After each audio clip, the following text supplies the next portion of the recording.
Runs with Courage, Chapter 15, Snow. That night I waited until everyone else was asleep, and then I went to the window. As my breath fogged the pane, I watched the ground below, hoping to see William dance. When he did appear, my heart jumped. Once again his movements were so perfect. I felt I could see what he was seeing and hear what he was hearing.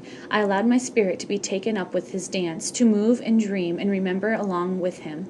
Suddenly, I wanted to reclaim this piece of myself. I wanted to dance. I didn't care if I was caught and beaten again. I wanted to be brave like this boy. I pulled on my shoes and a shawl, and I quietly made my way down the stairs, through the eating space, and out into the yard. The air was colder than I realized, and I shivered as I sat on the steps waiting to see what William would do next.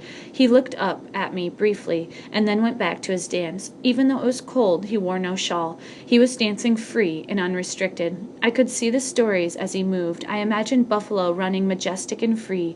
Each foot stomp was the beat of the buffalo's hooves. Each swing of the arm was the wind created by the buffalo's stampede. It was joyous and triumphant. I threw off my shawl and joined. I had never been a skilled dancer, but that night I felt as graceful as cousin. I could hear the drum. I could feel it beating in time with my heart as I danced for the many months I had not been allowed to dance. I danced in sadness as I watched my hair being cut. As I was given a new name. I danced in understanding as I learned about bridges that would never be built, in fear, in running away and returning. I danced to my own drum that beat in time to the story I had lived. Finally, both of us stopped, needing no words to know we had each completed our stories. We sat on the steps, trying to catch our breaths. I shivered and wrapped my shawl around my shoulders to keep the chill from seeping into my skin. "William," I said in Lakota, "thank you for saving the wota my mother made for me and the wooden rabbit. Thank you for returning it to me." "My name is not William," he said in Lakota, his black eyes steady. I waited. "My tiospa called me Catches Fire. I received this name when I was 3 seasons because I tried to catch flames as they danced in the cooking fire." He held his badly scarred hand. "I learned that you cannot catch the flame." And then he smiled. I had never seen him smile. His whole face changed, becoming open and friendly instead of sullen and closed. I smiled back.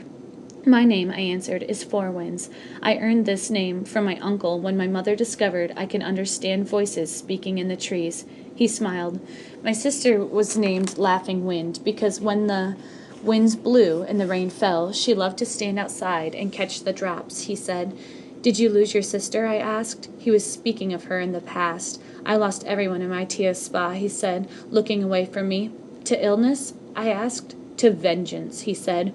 "One night white soldiers came and set the teepees of my tiospa on fire. I remember awakening to the smell of smoke and the sounds of screaming and running everywhere. I couldn't see, and I couldn't tell where mother and father were. I crawled away and waited until light came again in the morning." He was silent for several minutes. "When I returned, there was nothing left but ashes, and aunts and uncles lying dead. I remember calling for mother and father and sister over and over again, but no one answered, so I just began walking. I wandered for a long time, filled with so much fear and grief I couldn't even remember why I started walking. I blinked away tears, thinking about Bear and imagining him wandering lost and confused." "How old were you?" I asked.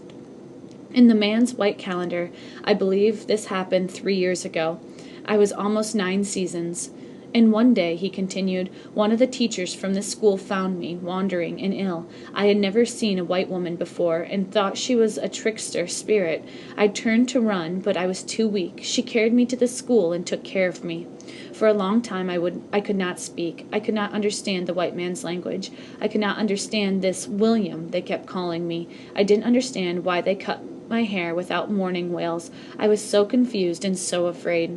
When I finally tried to speak in Lakota, I was beaten, so I learned not to speak, just to listen and learn.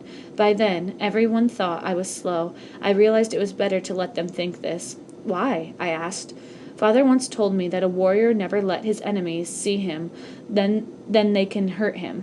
And at this school I have learned that your spirit can be hurt by your enemies too." I nodded, understanding. "You've been as brave as a mighty warrior," I said. "I have survived," he said. And then we both sat in silence in the freezing cold, each of us alone with our thoughts.